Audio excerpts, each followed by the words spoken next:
Sanggar Cerita mempersembahkan Sabda Pandita Ratu.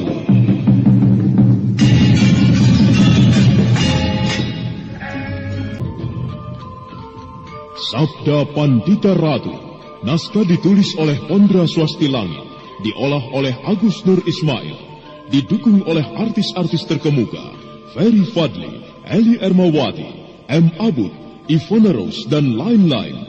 Teknik dan montase, Ibing Arifin, dengan sutradara Dian Pertiwi. Sabda Pandita Ratu kali ini mengetengahkan episode yang ketiga dengan judul Purnama Kambang Ayun.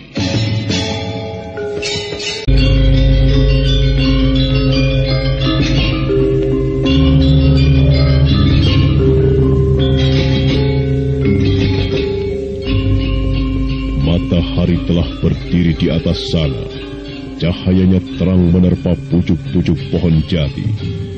Siang itu nampak Tumenggung Yuda Paksa tengah istirahat di tempat kediamannya. Tetapi ketika dia baru saja merasakan istirahat yang panjang, muncullah seorang telik sandi menghadapnya.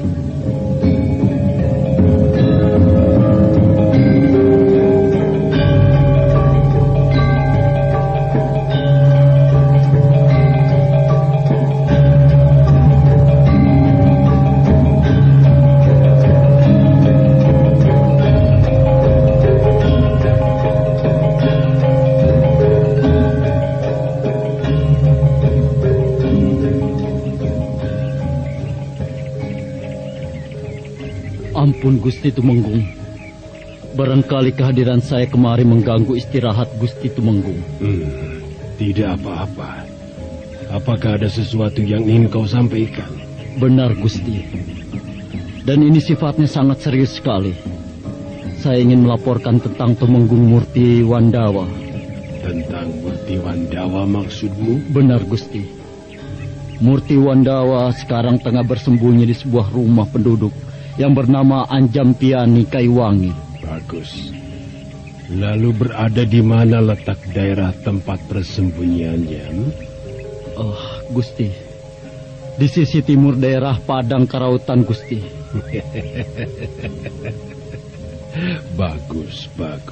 Bagus kalau begitu. Lalu apa lagi yang kau ketahui tentang Murti Wandawa, Telik Sandi? Begini, Gusti. Menurut yang saya ketahui, kesehatannya sudah mulai pulih, Gusti. Dan ada satu hal lagi yang saya ketahui, Gusti. Tetapi itu bukan mengenai Murti Wandawa, Gusti. Katakanlah, Telik Sandi. Tak jauh dari tempat Murti Wandawa, ada sebuah peristiwa yang aneh yang dilakukan oleh seorang pemuda. Pemuda itu berhasil membunuh sekawanan perampok di daerah itu. Dan ia sekarang tengah bertapa di daerah itu, Gusti. Bertapa? Siapa sebenarnya pemuda itu, Telik Sandi? Saya tidak tahu siapa nama pemuda itu, Gusti. Tetapi orang-orang menyebutnya bahwa pemuda itu adalah kekasih para dewa-dewa. Karena dia membawa sebuah pertanda aneh, Gusti. Apakah kau melihat dengan mata kepala sendiri tentang pemuda itu? Saya memang tidak pernah melihat. Tetapi dua orang anak buah saya yang sudah saya perintahkan untuk melihat kebenarannya, sampai saat ini belum juga kembali. Baiklah, aku terima laporanmu. Tetapi kau pun perlu mengetahui bahwa di tanah Jawa ini tidak ada satu orang pun yang pantas disebut sebagai kekasih para dewa kecuali Sri Bagina Kertajaya. Karena dialah yang mengendalikan tanah pemerintahan di tanah Jawa ini. Iya, Gusti Tumenggung. Kau jangan mengikuti pendapat orang lain yang salah, Telik Sandi. Camkan itu. Saya, Gusti. Telik Sandi itu pun akhirnya diam tertunduk mendengar kata-kata Tumenggung Yuda Paksa. Tak berapa lama setelah itu, tiba-tiba dari arah lain muncul seorang prajurit istana menemuinya. Apakah kau prajurit dari pasukan pengawal istana? Benar, Gusti Tumenggung. Nama saya Naraya Bomalampitan. Ada apa kau datang kemari menemuiku? Ampun Gusti. Hari ini juga Gusti diperintahkan untuk menghadap Sri Baginda. Tumenggung Yudapaksa agak terkejut dengan apa yang dikatakan prajurit itu. Dia heran ada kejadian apa sehingga ia diperintahkan menghadap, padahal belum lama dia baru saja menghadap. Ada apa dengan Sri Baginda? Bukankah tadi belum lama aku baru saja menemuinya? Lebih baik aku datang saja ke istana. Mungkin ada sesuatu yang ingin disampaikannya kepadaku. Prajurit, aku akan segera berangkat untuk menghadap. Baik Gusti Tumenggung. Kalau begitu, saya akan berangkat lebih dulu. Permisi. Sepeninggal prajurit pengawal istana, Tumenggung Murtiwandawa kemudian bersiap-siap meninggalkan ketumenggungannya. Dan sebentar kemudian, dia sudah memacu kudanya menuju istana Kediri.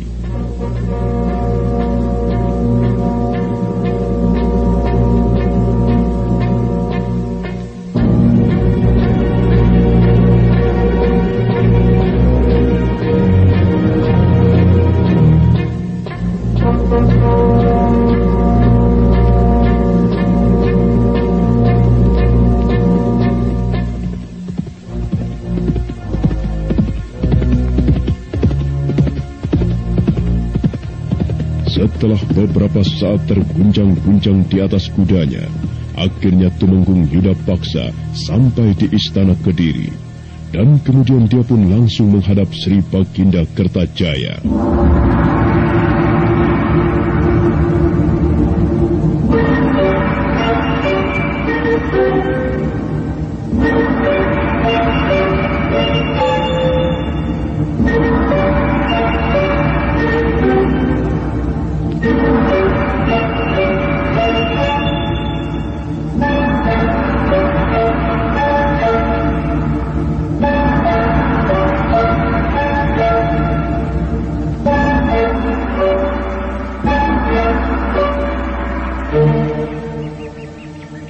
Ampun Tuanku, ada berita apakah sehingga hamba diperintahkan untuk menghadap kembali? Aku sekarang tengah dilanda kekecewaan Yudapaksa. Entah, aku tidak tahu. Tiba-tiba saja dalam pikiran terbesit sebuah pertanyaan. Dan pertanyaan itu cukup membuatku gelisah, Yudapaksa. Aku menyuruhmu datang kemari, hanya menginginkan sebuah pendapat darimu. Apakah aku Raja Kediri ini adalah kekasih para dewa yang dipercaya untuk memegang pemerintahan di Kediri? Ampun Sri Baginda, kenapa Sri Baginda memikirkan hal itu terlalu dalam? Hamba meyakini sekali bahwa Tuanku adalah kekasih para dewa yang diutus untuk memegang sebuah kekuasaan. Dan kekuasaan itu adalah memegang tampuk sebuah kerajaan.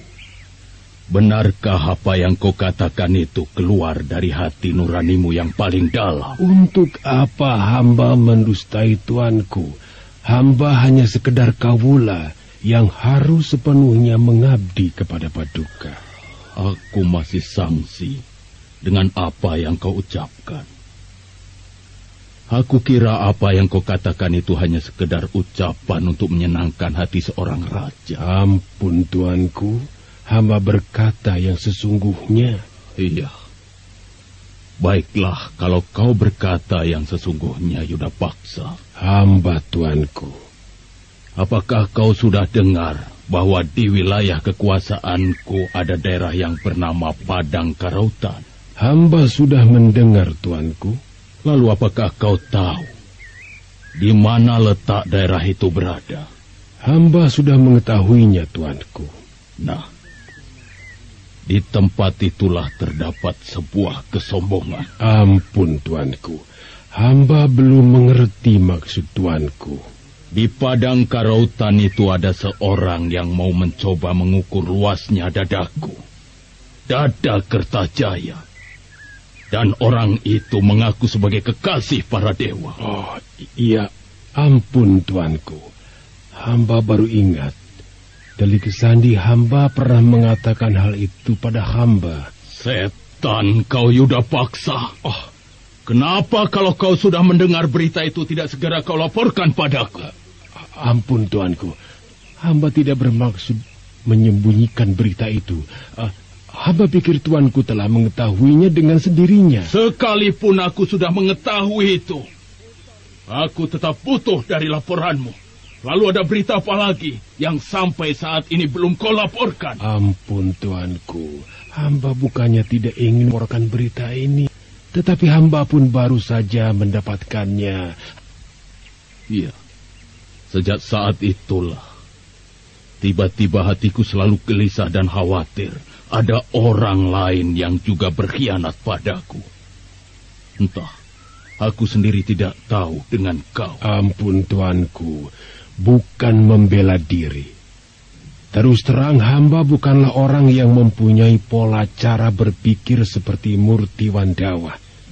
Hamba adalah Yudapaksa, seorang kawula yang benar-benar mengabdi pada tuanku Sri Baginda. Seandainya kau pun berkhianat seperti Murti Wandawa? Tuanku tidak perlu susah-susah menangkap hamba. Hamba siap menerima hukuman apapun kalau memang kenyataannya demikian. Hidup dan mati hamba akan hamba baktikan demi junjungan hamba Sri Baginda Kertajaya. Aku mempunyai harapan besar padamu, Yudapaksa. Meskipun sampai saat ini aku belum melihat hasil dari tugasmu seperti Murti Wandawa. Akan tetapi, aku mempunyai kepercayaan sepenuhnya terhadapmu. Nah, oleh karena itulah, jangan coba-coba kau hancurkan kepercayaanku yang cukup besar ini padamu. Hamba, tuanku. Dan satu hal lagi.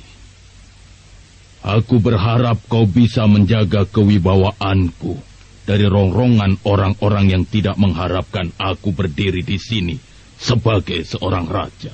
Hamba akan selalu menjaga kewibawaan tuanku, seperti yang hamba katakan tadi. Bahwa hamba akan mengabdi sepenuhnya pada tuanku. Maka siapapun orangnya, jika dia akan merongrong pemerintahan Kediri, hamba akan mempertahankannya. Dan hamba akan melawannya dengan mempertaruhkan nyawa hamba, Gusti. Iya, aku bangga padamu, Yudapaksa. Dan sekarang kaulah satu-satunya orang yang kuharapkan untuk memperkokoh pemerintahanku. Dan aku pun telah mempertimbangkan sesuatu. Bahwa kau akan kuangkat menjadi Senopati Panglima.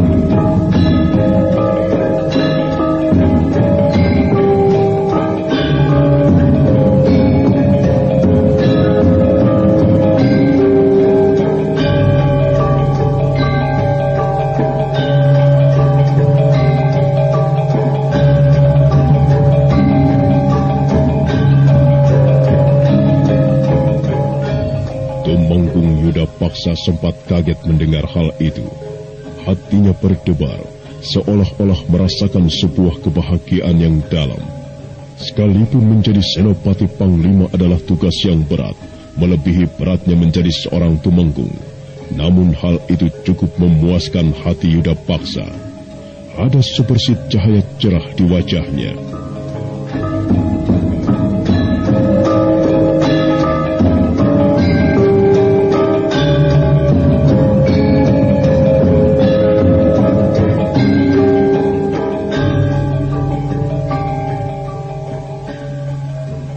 Aku berharap setelah kau kuangkat menjadi Senopati Panglima, pemerintahan Kediri bisa lebih baik dan lebih kuat. Dan semua kekuatan prajurit yang berada di Kediri ini, aku percayakan kepadamu. Tumpas semua orang-orang yang mencoba merongrong kewibawaanku. Dan satu hal lagi, cari terus keluarga Murti Wandawa. Juga Orang yang berada di padang karautan yang mengaku sebagai kekasih para dewa. Seret orang itu menghadapku.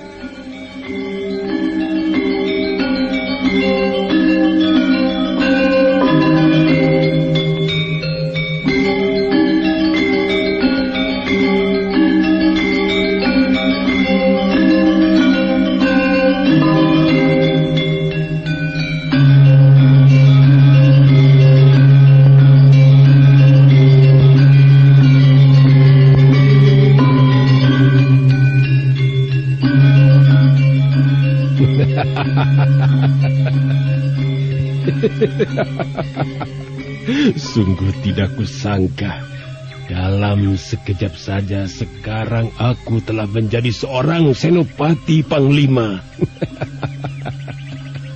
Jabatan seperti ini memang sejak lama kutunggu-tunggu. Setelah perginya Murti Wandawa, sekarang semuanya telah tercapai, dan inilah saatnya aku menunjukkan pengabdianku yang dalam. Ampun, Gusti Tumenggung. Kapan kira-kira pengangkatan itu akan dilaksanakan? Goblok! Sekarang pun aku telah diangkat menjadi senopati panglima. Jadi aku minta jangan sekali-kali lagi kau menyebutku dengan panggilan Gusti Tumenggung. Sekarang aku bukan Tumenggung lagi, tetapi panglima. Senopati panglima. Iya. Maafkan saya, Gusti Senopati Iya, panglima. bagus, Telik Sandi. Sekarang tugas kita semakin bertambah dan semakin berat saja. Setelah kita mengetahui tempat itu, maka kita akan segera mendatangi Murti Wandawa untuk kita seret menghadap Sri Baginda. Dan juga kita harus menangkap laki-laki yang mengaku kekasih para dewa itu di padang karautan. Tetapi Gusti, orang itu sangat hebat ilmu kanuragannya. Sangat luar biasa sekali, Gusti. Pengecut. Apa sih kehebatan orang itu sehingga membuat hatimu menjadi ciut begini? Apakah kau pikir kehebatannya akan mampu menghadapi para prajurit dalam jumlah yang banyak, ha? Entahlah, Gusti Panglima. Yang jelas, orang itu mampu membunuh para perampok dalam jumlah yang cukup banyak, Gusti. Dan Gusti Panglima pun makin bisa membayangkan bahwa para perampok itu bukanlah orang-orang yang mempunyai kepandaian rendah, Gusti. Cukup. Aku tidak butuh kepengecutanmu. Dan jangan coba-coba sekali lagi menunjukkan jiwa seperti itu di hadapanku. Aku sekarang bukan lagi seorang Tumenggung Telik Sandi, tetapi aku sekarang seorang senopati panglima perang. Iya, Gusti. Nah, sekarang pergilah dan siapkan para prajurit yang ada.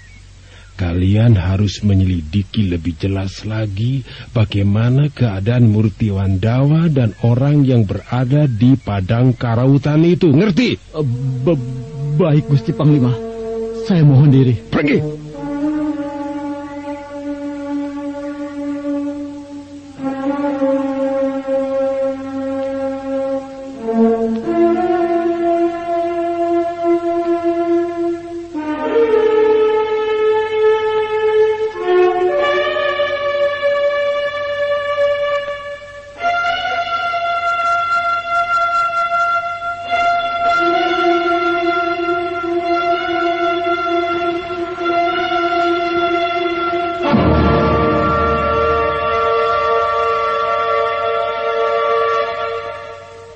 Dan begitulah kekuasaan yang ditunjukkan oleh Yuda Paksa yang baru saja diangkat menjadi seorang senopati panglima.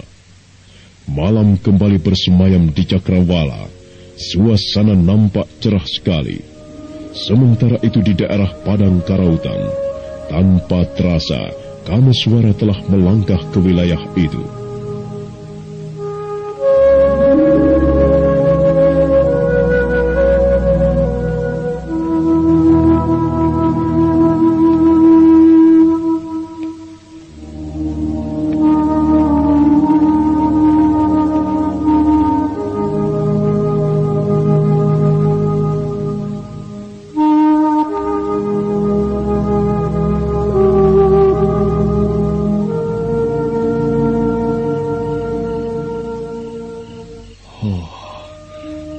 ladang Karautan.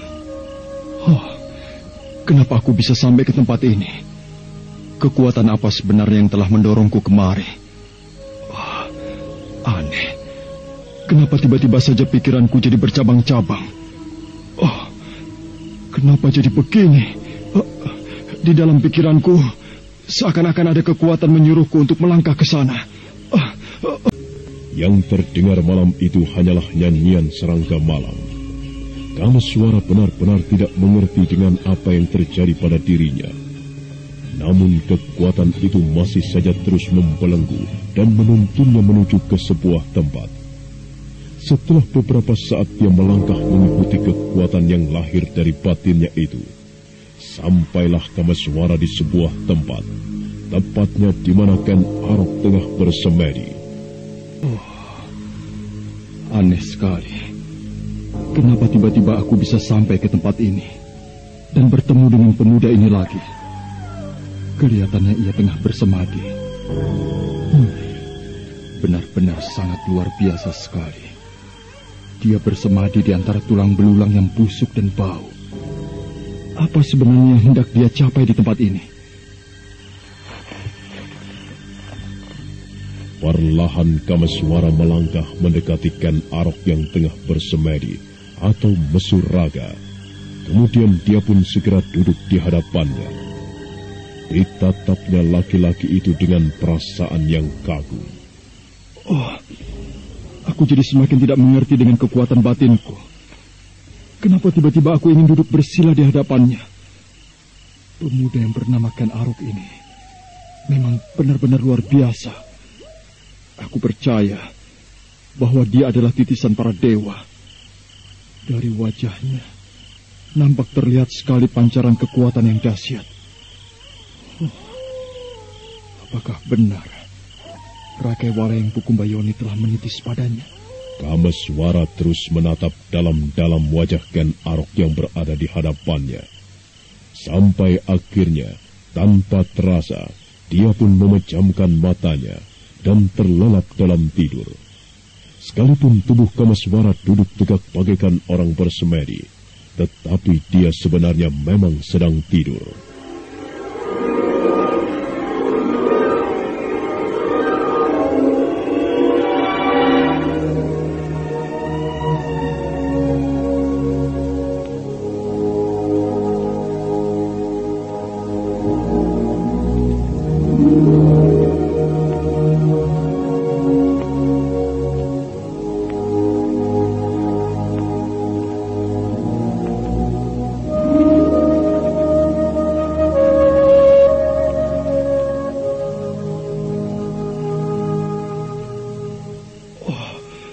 Pinaka Swasti Ratu.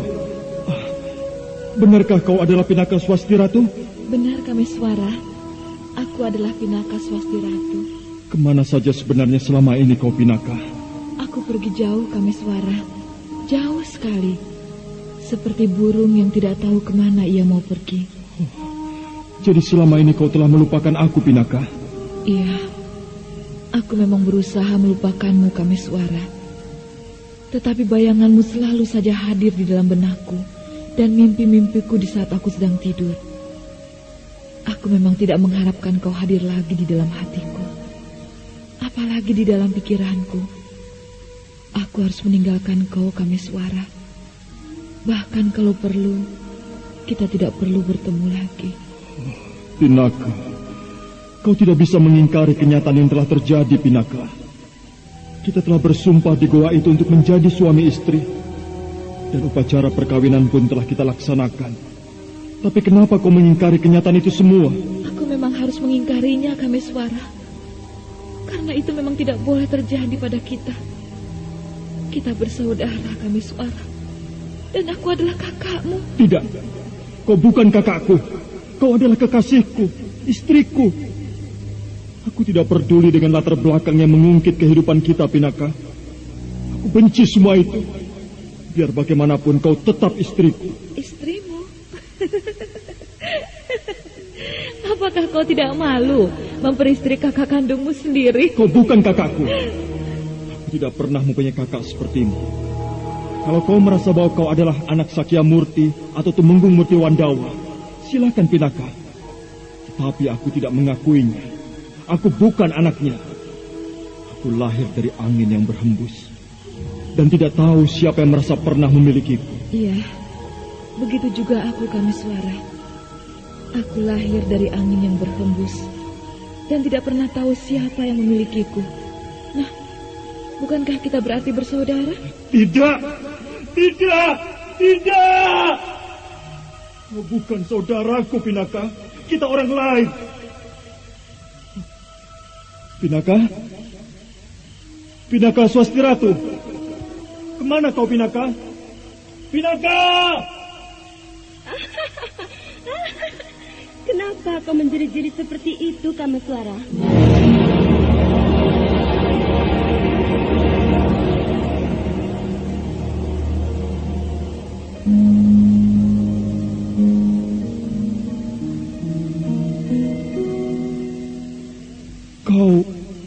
Kau Maharani. Bagaimana kau bisa berada di tempat ini? Kau heran melihatku berada di sini. Sudahlah. Tidak perlu kau pikirkan tentang kehadiranku di tempat ini. Bukankah kau pun ingin mencariku? Iya, aku memang ingin mencarimu. Tapi, apakah kau masih memikirkan tentang Pinaka Swastiratu? Yang sebenarnya tidak bisa memberi harapan untukmu. Karena dia adalah kakak kandungmu. Sungguh menyedihkan sekali keadaanmu, Kameswara. Lupakan saja perempuan itu. Benarkah aku harus melupakan Pinaka? Iya, kau harus melupakan Pinaka Swastiratu. Bukankah kau telah berjanji padaku bahwa kau akan mencari titisanku? Kameswara, carilah aku kalau kau ingin hidup bahagia bersamaku. Kemana aku harus mencarimu, Maharani? Dunia ini sangat luas. Aku tidak tahu harus kemana menemui titisanmu. Aku tidak bisa menunjukkannya, Kameswara. Dan kalau kau memang ingin tetap mencariku, Dewata Agung pasti akan menunjukkan di mana aku berada. Carilah aku, Kameswara. Carilah aku, Kameswara. Carilah aku, Kameswara. Oh, Maharani! Maharani! Kenapa semua kalian meninggalkan aku di tempat ini? Maharani! Pinaka!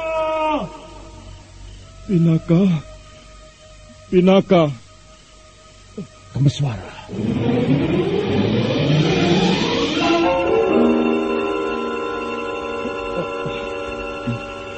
Kau bermimpi, Kameswara. Benarkah aku bermimpi? Aneh sekali mimpiku tadi. Kenapa kau bisa berada di tempat ini lagi, Kameswara? Aku tidak tahu, Kanarok. Aku sendiri merasa bingung kenapa aku bisa sampai ke tempat ini. Kau coba-coba mendustaiku, Kameswara. Aku tahu kau pernah berada di tempat ini. Maka aku tidak percaya jika kau berada di tempat ini lantaran kau kebingungan. Kalau kau memang tidak percaya, silahkan. Itu urusanmu. Siapapun tidak akan boleh melarangku untuk datang ke tempat ini. Termasuk kau. Padang karautan ini sekarang telah menjadi sarangku. Dan aku pun tidak akan senang melihat kehadiran orang lain di tempat ini. Lalu apa yang akan kau lakukan padaku setelah kau melihatku berada di sini? Aku minta padamu untuk segera meninggalkan tempat ini. Kita sudah saling mengenal sebelumnya. Jadi aku harap kau mengerti. Dan silahkan cepat tinggalkan tempat ini. Kalau aku tidak mau, aku akan memaksamu, Kameswara. Ken Arok. Kenapa kita harus bertengkar? Kalau sebelumnya kita pernah saling mengenal. Kalau kau memang mengharapkan aku pergi dari tempat ini, baiklah. Aku akan segera angkat kaki dari sini. Tunggu, Kameswara. Aku pun sebenarnya tidak bermaksud mengusirmu. Tak ada salahnya memang kalau kita saling bertukar pikiran. Duduklah.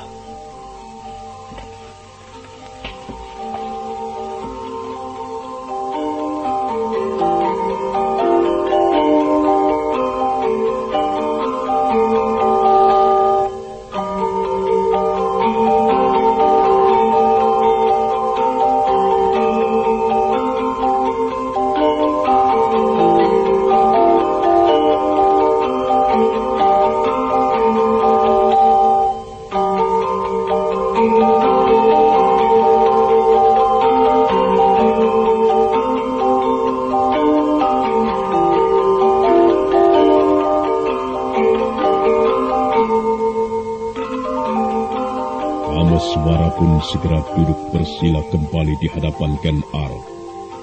Malam itu banyak sekali yang dibicarakan Ken Arok, terutama membicarakan tentang isi Mayapada ini. Kameswara nampak hanya diam termangu mendengar penuturan Ken Arok. Sesekali ia hanya bisa mendesah kagum. Ada satu yang bakal terjadi di bumi ini, Kameswara. Aku dapat melihat hal itu melalui semediku. Kelak akan turun dari atas langit sebuah bongkahan logam yang besar. Logam itu akan turun dari atas sana dengan cepatnya. Dan aku tidak tahu peristiwa apa itu sebenarnya. Atau mungkin itu hanya sebuah perlambang dari sebuah kejadian yang akan terjadi di bumi ini. Oh, mendengar cerita Ken Arok ini, aku jadi teringat dengan kata-kata Rakai Walayang Pukumbayoni. Jadi saksilah kau atas peristiwa yang akan terjadi di dunia ini, Kameswara. Kelak akan jatuh sebuah benda dari atas langit. Dan benda itu akan ikut mewarnai peristiwa yang bakal terjadi di bumi. Sebuah benda akan jatuh dari langit? Iya. Apakah kau pernah mendengar cerita itu, Kameswara? Iya, aku pernah mendengar cerita itu. Tidak ada orang yang mengetahui tentang benda yang akan jatuh dari langit itu, kecuali aku. Siapa bilang? Aku mengetahui cerita itu dari orang lain, bukan dari kau. Siapa orang lain yang mengetahui hal itu, Kameswara? Seorang laki-laki yang bersembunyi di dalam air terjun Kambang Ayu. Orang itulah yang memberitahuku tentang benda yang akan jatuh itu. Kenapa kau tertawa, Ken Arok? Apakah ada yang lucu? Tidak, Kameswara. Tidak ada yang lucu. Aku hanya ingin mengatakan bahwa yang memberitahukan hal itu adalah aku. Kamu? Bukan, Ken Arok. Orang itu bernama Rakai Walayang Pukumbayoni. Aneh. Kenapa aku malah merasa bahwa yang memberitahukan itu adalah aku? Kameswara, coba kau ingat-ingat lagi peristiwa bagaimana aku menceritakan hal itu. Aku rasa kau akan segera ingat. Perlahan Kameswara mendesah. Dia tidak mengerti apa yang dimaksudkan oleh Ken Arok. Ditatapnya kembali wajah Ken Arok. Tiba-tiba Kameswara terkejut. Dia seakan-akan melihat wajah lain menyelinap di dalam wajah Ken Arok. Dan wajah itu adalah wajah Rakai Walayang Pukumbayoni.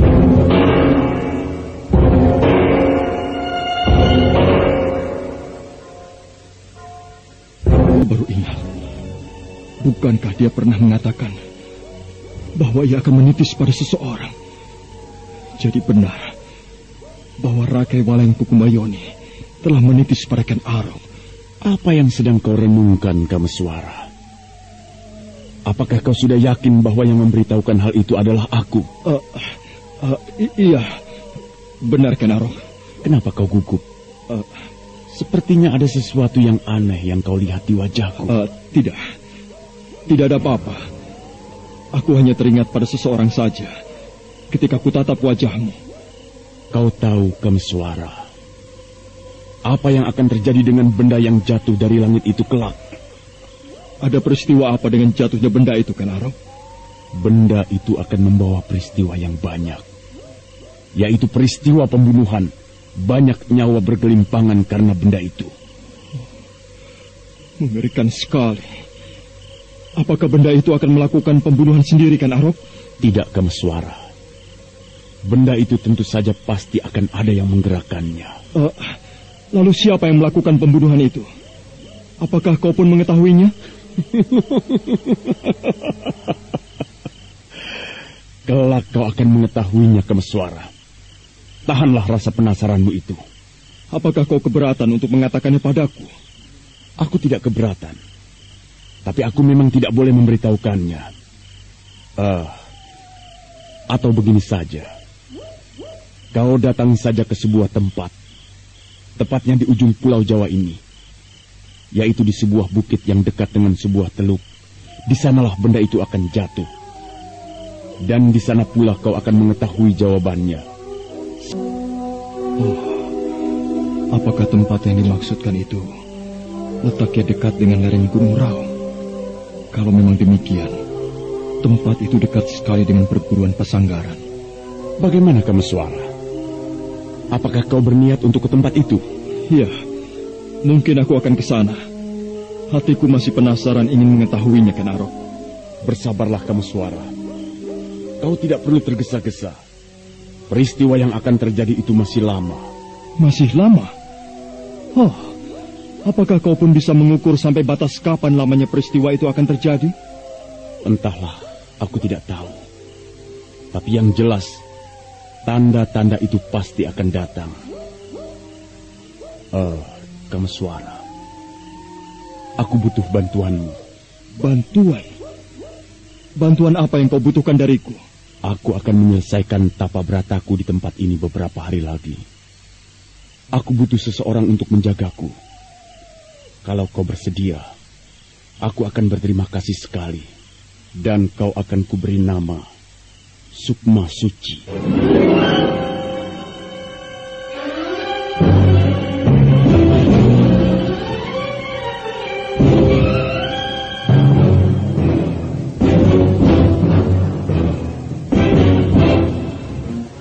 Kameswara benar-benar kaget mendengarkan Arif mengatakan bahwa ia memberi nama Mahisa Sudi. Nama itu sebenarnya pernah dia terima dari Rakai Watu Kumbayoni. Nah, bagaimanakah sikap Kameswara selanjutnya? Saudara pendengar, untuk mengetahui jawabannya, nantikanlah kelanjutan kisah ini dalam seri berikutnya. Sampai jumpa.